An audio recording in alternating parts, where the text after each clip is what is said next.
Það er komið nýr möguleiki til að skoða skrár í OneDrive.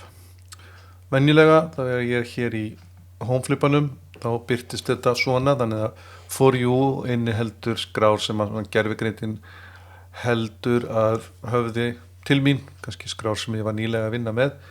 Við getum flokkað eftir ýmsu möguleikum hér í Browse Files by eins og til að mynda fólki.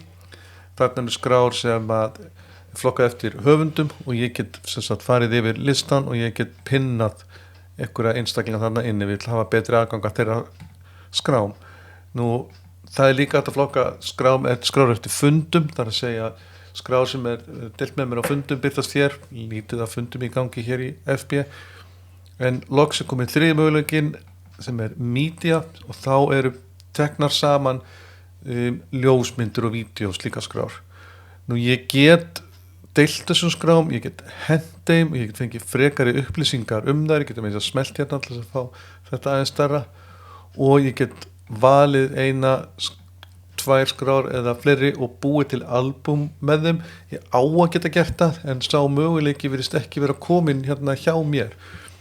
Þessi albúm þegar þau þá koma þá eru þau óháð sem sagt möppustruktúrum, þess að hvar þessar myndir eru raunverulega geymdar í OneDrive en ég á að geta flokkað þær í albúm hér, vonandi kemur það fljótlega hjá mér. Kannski er að komið þegar hjá ykkur, hver veit.